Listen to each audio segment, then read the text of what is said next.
টি-20 captain এবং vice captain যারা ছিলেন তারাই কন্টিনিউ করবেন টিল দ্য নেক্সট টি-20 world cup. Miraz has been doing well, আমাদের দলও ভালো পারফর্ম করেছে। সো ওকে এই সুযোগটা যদি আমরা দিই, ও আরও সুন্দর করে গোছাতে পারবে দলটাকে। রফিক অলমোস্ট একটা রেডিমেড একজন লোক যে এখনই সার্ভ করতে পারবে। উইমেন্স বিপিএল অবশ্যই হবে এবং এখানে 3টা টিম খেলবে।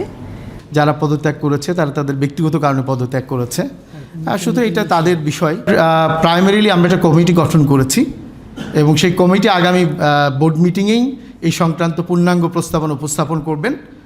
কাদেরকে এবং কীভাবে কী পরিমাণ এটা পেনশন প্রদান করা হবে সেই সংক্রান্ত একটি কমিটি গঠন হয়েছে। Basically player and match official নিয়ে একটা আজকে প্রিন্সিপালি এগ্রি করা হয়েছে, আর তারপরে একটা কমিটি করা হয়েছে, সেই কমিটি আপনার প্রপোজালটা দিবে।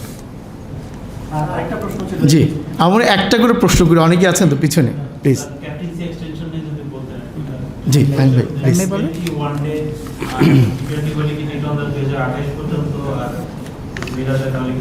ওকে, থ্যাংক ইউ।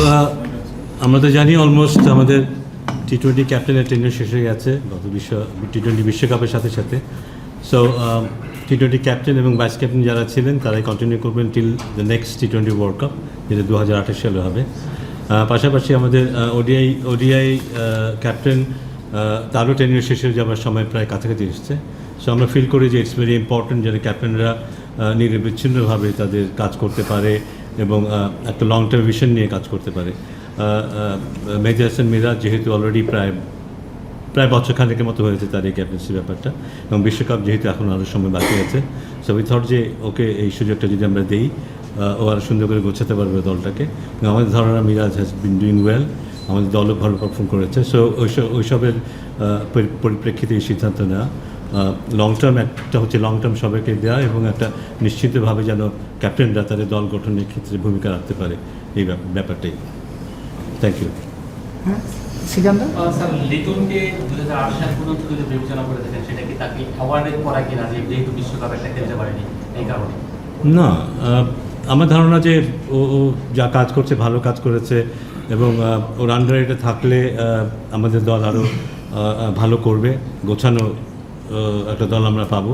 টি-20তে রিসেন্টলি আমরা মোটামুটি ভালো করেছি এবং ওর লিডারশিপে, এবং সেটার উপরই সে কারণের উপর বিশ্বাসটা রাখা এবং সে কারণে ওকে এই দায়িত্বে এখনও বহাল রাখা। হ্যাঁ, আজকে আরও একজন পরিচালক পদত্যাগ করবে, মানে এই নিয়ে 6 মাসের ভিতর 4 জন। এটা নিয়ে বিসিবির ভিতর কতটুকু কনসার্ন এবং ভবিষ্যৎ নিয়ে আপনারা কতটুকু ভাবছেন যে এটা কতটুকু কন্টিনিউ করা যাবে এভাবে যদি পদত্যাগ করতে থাকে? এটা নিয়ে আপনাদের কি আলোচনা হলো বা আপনাদের ভাবনা কি? এটা নিয়ে আসলে আমাদের নতুন করে কোনো আলোচনা হয় নাই। আপনারা দেখেছেন যে যারা পদত্যাগ করেছে তারা তাদের ব্যক্তিগত কারণে পদত্যাগ করেছে, শুধু এটা তাদের বিষয়। আর আজকে যার কথা আপনি বলছেন, উনি তো আজকে আমাদের সাথে আসলে মিটিংয়েই ছিলেন। মিটিং থেকেই আমরা আসলে আপনাদের নিউজের মাধ্যমে জেনেছি যে উনি রিজাইন করেছেন।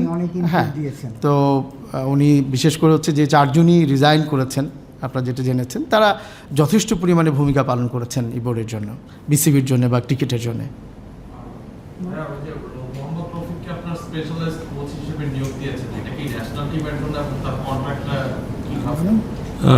আপাতত এটা 1 বছরের একটা কন্ট্রাক্ট।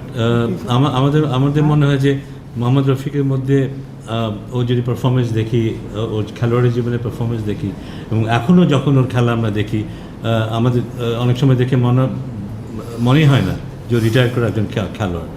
ওর যে ইন্টেন্ট থাকে মাঠের মধ্যে এই বয়সেও সাধারণ একটা খেলায়। সো আমার যে there lot of things for him to offer. ও যদি আমাদের জুনিয়র প্লেয়ার, ইন্টারমিডিয়েট লেভেলের প্লেয়ার, এমনকি সিনিয়র লেভেলের প্লেয়ার যারা স্পিন বোলিং করে তাদের সাথে যদি ও কাজ করে, তাদের ওর কাছ থেকে যে কিছু টিপস ওরা পায়, এটা আমাদের জন্য খুব বেনিফিশিয়াল হবে। আমরা একটা জিনিস, আমাদের তো মোস্তাক আহমেদ ছিলেন, তো ওনাকে নেওয়ার পিছনে কি চিন্তাটা আছে যে একজন তো স্পিনার টু বি অনেস্ট আমাদের যদি আমরা একটু হিসাব করি, আমাদের প্রায় 8-10 জন পেস বোলিং কোচ আছে, কিন্তু আমরা যে পিছনে ফিরে তাকাই 3 জন স্পিন কোচ বুঝে আমরা খুঁজে পাবো না আমাদের দেশের ভেতরে। সো ওই জায়গাটা খুব অ্যালার্মিং। আমাদের নিজস্ব কিছু স্পিন কোচ তৈরি করতে হবে। রফিক অলমোস্ট একটা রেডিমেড একজন লোক যে এখনই সার্ভ করতে পারবে। এর পাশাপাশি আমরা হয়তো 2-4 জনকে নিয়ার ফিউচারে আমরা দেখতে পাবো, যাদেরকে আস্তে আস্তে গ্র্যাজুয়ালি আমরা একটা গ্রুম করার চেষ্টা করব। কারণ আস্তে আস্তে আমরা যত ডিসেন্ট্রালাইজেশনে যাচ্ছি, আমরা এইগুলো কিন্তু ফেস করছি যে আমাদের কিন্তু যথেষ্ট লোকবল নেই, স্পেশালাইজ লোকবল নেই। এটা খুব প্রয়োজন হবে আমাদের। সো ওইটাকে মাথায় রেখেই রফিকও ইনক্লুড করা এবং এরপর আরও ইনক্লুশন আসবে। সিসি গেমের ব্যাপারটা যদি একটু ক্লিয়ার করতেন। আপনারা তো ফার্স্ট ডিভিশন এবং সেকেন্ড ডিভিশন লিগটা করেছেন, কিন্তু অলমোস্ট অর্ধেক ক্লাব নিয়ে আপনারা করেছেন এবং আমরা যতটুকু জানি বা ইয়েতে আপনাদের বোর্ড মিটিংটা তো হয়তো তারা আসবেন না। ফাইনালি যদি প্রিমিয়ার লিগটা না করেন, নানা দিক থেকে প্রেশার আছে, বিশেষত প্লেয়াররা, আপনারাও এটা স্বীকার করবেন যে প্রিমিয়ার লিগটা তাদের জন্য সবচেয়ে বড় কোয়াবের পক্ষ থেকে আপনাদেরকে একটা চিঠি দেওয়া হয়েছে। মানে ফাইনালি যদি আপনারা প্রিমিয়ার লিগটা না করতে পারেন, তখন আপনাদের বিকল্প কি হবে সেরকম কোনো চিন্তা আপনারা করেছেন নাকি আপনারা যে 5-6 ক্লাব বলে সেটা দিয়ে করছেন? ফার্স্ট লিগে আমি যেটা মনে করি যে দেখেন, আমাদের সবারই একটা উদ্দেশ্য হচ্ছে ক্রিকেটের উন্নয়ন। তো আমরা মনে করি যে এবং আমরা আশাও করি যে আমাদের এই আহ্বানে সবাই সাড়া দিবেন, সবগুলো ক্লাবই অংশগ্রহণ করবেন, সেটাই আমরা আশা করছি। কারণ আমরা নিশ্চয় কোনো ক্লাবই ক্রিকেটের বিপক্ষে না। সুতরাং আমাদের মধ্যে কোনো ভিন্নমত থাকতে পারে, কিন্তু আমি আশা করছি বা আমরা সবাই আশা করছি যে সবাই আমরা ক্রিকেটে তারা অংশগ্রহণ করবেন। ক্রিকেটারদের জন্য আপনিও জানেন যে হ্যাঁ, যদি এরকম যদি হয়েই যায়, তাহলে তখন আমরা বিকল্প ভাববো যে অবশ্যই আমরা চাই যে কোনোভাবেই হোক আমাদের খেলাগুলোকে চালু থাকুক এবং ক্রিকেটের উন্নয়নের জন্য আমরা সব ধরনের প্রিপারেশন নেব বা সব ধরনের কর্মসূচি নেব। আচ্ছা, আপনি একজন ফ্র্যাঞ্চাইজি লিগের ফ্র্যাঞ্চাইজি টিমের ওনার, বিপিএলটা খুব কাছ থেকে দেখেছেন। মানে যখন বিপিএল এর ফ্র্যাঞ্চাইজি ওনার হয়, অন্য টিমের বিপিএল এর পেমেন্টে একটা ইস্যু হয়, মানে ঢাকার প্লেয়াররা পেমেন্ট পাচ্ছে না, সেটা আপনার চোখে কেমন? আর প্লাস ঢাকার কিছু কিছু প্লেয়ার পেমেন্ট পেয়েছে, বাকি কিছু প্লেয়ার পেমেন্ট পাওয়া বাকি, পুরো ব্যাপারটা যদি একটু এলো করেন। ওইটা আমি উত্তর দিব। আমরা যে ওনারটা উনি দেখেন। আচ্ছা, ওনারটা উনি দেবো। আচ্ছা, আমারটাই যদি আমি বলি, তাহলে আপনি জানেন যে রাজশাহীর আমরা সমস্ত প্লেয়ার্স পেমেন্ট আমাদের ফাইনাল ম্যাচের আগের দিন আমরা পরিশোধ করেছি এবং হোপফুলি এবার কিন্তু খুব বেশি কমপ্লেন নাই। ছোটোখাটো হয়তো কিছু কমপ্লেন আছে। আমরা মিঠু ভাই যেহেতু পুরো ব্যাপারটা দেখেছেন, উনি বলবেন আর ওনার কি। থেকে এই কথাটা উঠে নিয়ে বলছি যে 2-3 দিন আগেও আমি বলেছি যে অ্যাকচুয়ালি যারাই টিম নেয়, they should follow Rangpur and এই নতুন টিম রাজশাহী। দেখেন, চ্যাম্পিয়নও হয়েছে, প্লেয়ারদেরও পেমেন্ট দিতেছি, সবচেয়ে আগে ওনারা ক্লিয়ার করেছে। সো আমার কথাটা হচ্ছে যে আপনার কেউ টিম নিলে আপনার এইভাবে নেওয়া উচিত। হ্যাঁ, আর ঢাকার ব্যাপারে যেটা বলছেন, আমরা 60 ডেজ, কিন্তু আমাকে ধরতে পারেন আপনারা যে মিঠু ভাই আপনি 60 দিন কেন দিলেন? কারণ আমরা সবাই, আমরা ফ্র্যাঞ্চাইজিরও দিকে দেখছি, অন্য প্লেয়ারদেরও দেখছি। তো সুতরাং প্লেয়ারদের সাথে আমাদের সার্বক্ষণিক যোগাযোগ ছিল। আপনার ঈদের আগে ওনারা বলেছিল যেটা ক্লিয়ার করে দিবে, কিন্তু ঈদের আগে তাদের একদম হিসাব অনুযায়ী 3,60,00,000 টাকা ছিল, যেটা এর মধ্যে ওনারা কিছু দিয়ে এটাকে 2,80,00,000-এ নিয়ে এসছে। এটা কিন্তু এক্সক্লুডিং ট্যাক্স। কিন্তু আমাদের আর কোনো ওয়ে নাই ওয়েট করার। তো সুতরাং আমরা প্রসেস অনুযায়ী আপনার আমাদের কাছে যে ব্যাংক গ্যারেন্টি ছিল, সেই ব্যাংক গ্যারেন্টি কিন্তু এনক্যাশ করার জন্য আমরা ব্যাংকে দিয়ে দিছি। সো ওনারা যদি এর মধ্যে টাকা দিয়ে দেয়, নর্মালি 7 দিন নেয় ব্যাংকরা দিতে, যদি সেটা ওনারা দিয়ে দেয় তো ভালো, আমরা ওনাদের টাকাটা আরটিজিএস করে দিয়ে দিব, নয়তো এখান থেকে টিমগুলিকে মানে প্লেয়ারদের সব দিয়ে দিব।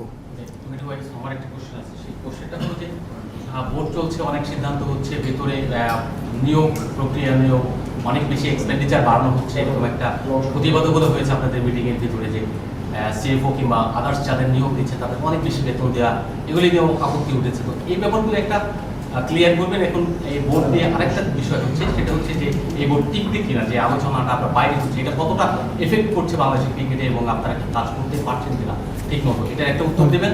আর ম্যাডামকে জিজ্ঞেস জানতে চাই, ম্যাডাম আপনার এর আগে বিপিএল, নারী বিপিএল হওয়ার জন্য যে একটা প্রক্রিয়া গত বছর নেওয়া হয়েছিল, সেই প্রক্রিয়াটা ওনারা ফেল করেছিলেন। এবছর আপনারা অলরেডি একবার ফেল করেছেন এবং সেকেন্ড টাইম আসবেন। আদৌ কি আসলে আপনারা এটাকে আদৌ মুখ দেখাতে? আচ্ছা, তাহলে আপা আগে বলে নিও। হ্যাঁ, নেন।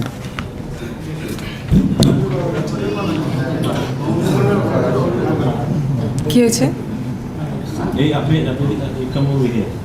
আচ্ছা, শোনা যাচ্ছে তো না? হ্যাঁ, হ্যাঁ। আচ্ছা, যেটা উইমেন্স বিপিএল সেটা আমরা অলরেডি আপনাদেরকে একটা প্রেস রিলিজের মাধ্যমে জানিয়েছি যে আমরা এটা জুলাই মাসে করব, 10th of জুলাইতে হবে এবং 21st জুলাইতে এটার ফাইনাল হবে। এটার ওপেনিংটা হবে বগুড়াতে, তো আমরা বগুড়াকে সংযোজন করেছি স্টেডিয়াম, তারপরে চিটাগং অ্যান্ড দেন তারপর ঢাকাতে হবে। হ্যাঁ, এবং ডেফিনেটলি আমি যেটা রিইটারেট করব যে উইমেন্স বিপিএল অবশ্যই হবে এবং এখানে 3টা টিম খেলবে। আমাদের মেয়েরাও খুব উৎসাহী, ওরা জুন মাসে যাচ্ছে ওয়ার্ল্ড কাপ খেলতে, অ্যাজ ইউ নো, ওরা ওখান থেকে আসবে, তারপরে আমাদের গেমটা শুরু হবে। এবং অলরেডি আমাদের আমরা এখানে অন্যান্য যারা টিম ওনার্স আছে তাদের থেকেও উৎসাহ পাচ্ছি, যারা প্লেয়ার আছে ইন্টারন্যাশনাল প্লেয়ার সেটা আছে। তো আমরা এটা জুলাইতে অবশ্যই এটা সম্পন্ন করব। কি বলবো, যেটা বললাম যে এখানে হচ্ছে যে অস্থিরতা চলছে এবং সেটা আলোচিত যে কাজ হচ্ছে ওটা নাই, এরকম চলে যাচ্ছে। ভাই অস্থিরতা থাকলে তুমি আমার এখানে দেখতা আর ইয়েতে কি ইরাকের যে ছিল তথ্যমন্ত্রী ছিল, হ্যাঁ, যখন একেবারে শেষ মুহূর্তে এসেও কিন্তু দাঁড়িয়ে মঞ্চে দাঁড়িয়ে তিনি বলেছিলেন যে আমরা আমেরিকান বাহিনীকে ধ্বংস করে দিচ্ছি, শেষ না এখানে ধ্বংস করার জন্য এবং শেষ মুহূর্ত পর্যন্ত তিনি কিন্তু ডিফেন্ড হ্যাঁ কে হ্যাঁ যিনি আমরা তো আমাদের জায়গাতে প্রশ্ন এনজয় করে না বেসিক্যালি শোনো, জিনিসটা হচ্ছে যে যেটা আমরা শুনছি একটা এনকোয়ারি কমিটি হয়েছে, let them do their work. আমরা এখানে মিঠু ভাই বলো, ফাহিম ভাই বলো, বাবু ভাই বলো বা রুবা বাপা বলো, সবাইকে একটা কাজ দেওয়া হয়েছে। আমরা এখন বেসিক্যালি আমাদের যার যার দায়িত্ব দেওয়া হয়েছে সেই দায়িত্ব দেওয়া হয়েছে। যদি ভবিষ্যতে কিছু হয় উই আর নট ওয়ারিড। হ্যাঁ, আমরা আমাদের কাজ পর্যন্ত করছে। এখানে তো তোমরা সবাই জানো যে এইটা এগুলি হচ্ছে আমরা জাস্ট প্যাশন হিসাবে এসে সার্ভিসটা দিচ্ছি। আমি একটু অ্যাড করি যে আমরা প্রায় 9 ঘন্টা কিন্তু আজকে বোর্ড মিটিং করলাম এবং এখানে কিন্তু বেশ কিছু এজেন্ডা নিয়ে আমরা শুধু ফরওয়ার্ড লুকিং যে কী কী জিনিস আরও করা যায়। আজকে যেসব ডিসিশনগুলো আপনারা শুনলেন, বেশ কিছু ডিসিশন নেওয়া হয়েছে স্পেসিফিক কমিটি হয়ে, কিন্তু আমরা কমিটি চেয়ার এক একজনকে ইলেক্ট করে তাদের দিয়ে কিন্তু কাজগুলো করানো হচ্ছে। সো আমাদের আসলে আমরা সবাই দায়িত্বশীল এখানে যারা আছে এবং আমরা যে কাজ আমাদের করার কথা আমরা সেদিকে আসলে লক্ষ্য রাখছি, আর যেটা হবার সেটা হবে, আমরা যাতে ঠিকমতো কাজটা করতে পারি। কি না আপনি একটা জিনিস বলছেন, হয়তো আপনারা কিছু ইনফরমেশন হয়তো পেয়েছে। দেখেন, একটা ফার্স্ট টাইম বিসিবির একটা হিস্ট্রিতে আপনার একটা professional one of the best HR কোম্পানিকে দিয়ে অ্যাসেসমেন্ট করে তাদের অ্যাডভার্টাইজমেন্ট করে তারপর আমরা শর্টলিস্ট করা হয়েছে। আপনার যে ইনফরমেশন আপনি বলছেন, ইয়েস ইট ইজ কারেক্ট, কিন্তু that we have to balance.